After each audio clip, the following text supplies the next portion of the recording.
अस्सलाम वालेकुम सर हमारे काफ़ी भाइयों ने एक क्वेश्चन किया है कि रिस्क असेसमेंट और उसकी टाइप्स के बारे में थोड़ा सा जी brief करें।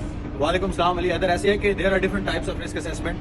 तो मैं जो मोस्ट कॉमन या बेसिक टाइप्स हैं जो कि ऑर्गेनाइजेशन में यूज़ होती हैं, जो हम करते हैं रूटीन बेस पे, मैं उनका जिक्र करता हूँ। बेसिकली रिस्क असेसमेंट को समझने के लिए सबसे पहले तो ये है कि ये एक सिस्टमेटिक प्रोसेस है जिसके थ्रू हम अपने एक्टिविटीज़ को, अपने प्रोसेस को चेक करते हैं कि इसमें कौन से हैज़र्ड्स मौजूद हैं और उन हैज़र्ड से किन लोगों को नुकसान पहुंच सकता है, कैसे पहुंच सकता है, उनको एवेलुएट करते हैं कि उनकी सेवरिटी कितनी है, उनके चांसेस कितने हैं। प्लस फिर हम उन पर कंट्रोल मेजर्स लगाते हैं, like administrative control, engineering control, elimination, substitution, PPs, compliance को इंश्योर करते हैं। प्लस उनको रिकॉर्ड और रिव्यू करते रहते हैं। तो ये बेसिकली रिस्क असेसमेंट है। तो ऑर्गेनाइजेशन में डिफरेंट टाइप की रिस्क असेसमेंट होती हैं। जो सबसे पहली कॉमन टाइप है वो है qualitative risk assessment. Qualitative risk assessment basically expert opinions पे हम करते हैं और ये छोटे या माइनर इश्यूज के लिए बेसिकली क्वालिटेटिव रिस्क असेसमेंट होती है कि फॉर एग्जांपल स्लिप ट्रिप का इशू है तो हम मौके पे असेस कर लेते हैं। इसके लिए हम रिस्क मैट्रिक्स में जाके न्यूमेरिक वैल्यूज डिफाइन नहीं करते हैं, बल्कि बस जनरली बता देते हैं कि ये रिस्क मीडियम है, लो है, हाई है।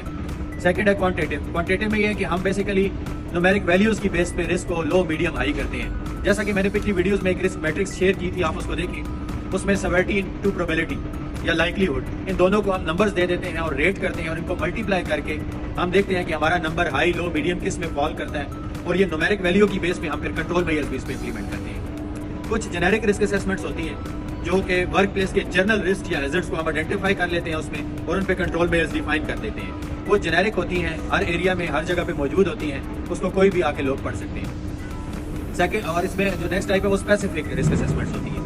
कुछ ऐसी असेसमेंट्स होती हैं जो कि हम स्पेसिफिकली करते हैं किसी एक एरिया के लिए, किसी एक स्पेसिफिक जॉब के लिए, किसी एक टास्क के लिए। तो ये स्पेसिफिक रिस्क असेसमेंट्स होती हैं। कुछ फोकस ओरिएंटेड रिस्क असेसमेंट्स होती हैं, मतलब हम किसी एक चीज को फोकस कर लेते हैं। For example electrical issues arise हो रहे हैं, कन्वेयर बेल्ट के इश्यूज अराइज हो रहे हैं, तो हम क्या करते हैं कि फोकस करके किसी एक चीज पे हम रिस्क असेसमेंट कंडक्ट करते हैं। यानी कि हम सिर्फ इलेक्ट्रिकल इश्यूज को आइडेंटिफाई करेंगे, इलेक्ट्रिकल रिस्क हम आइडेंटिफाई करेंगे और उनके पे कंट्रोल्स लगाएंगे। कुछ डायनामिक रिस्क असेसमेंट्स होती हैं जो कि रियल टाइम पे बेस कर रही होती हैं। फॉर एग्जांपल आग लग गई, फायर फाइटर आए, उन्होंने आग की नोयत को देख के रिस्क असेसमेंट की और उसके हिसाब से कंट्रोल मेजर्स अप्लाई किए, तो वो फोकस ओरिएंटेड होती है। इसी तरह डिफरेंट टाइप्स हैं, आप खुद भी इनको स्टडी कर सकते हैं। और सेकंड, इसी में ये सवाल पूछा गया था कि रिस्क असेसमेंट एक्टिव मॉनिटरिंग है या रीएक्टिव मॉनिटरिंग है। तो risk assessment basically active monitoring है। कोई भी इशू अराइज होने से पहले हम रिस्क आइडेंटिफाई करते हैं और उस रिस्क पे कंट्रोल्स इंप्लीमेंट करते हैं, उन हैजर्ड्स पे कंट्रोल लगाते हैं और उसको मिनिमाइज करते हैं। Thank you very much.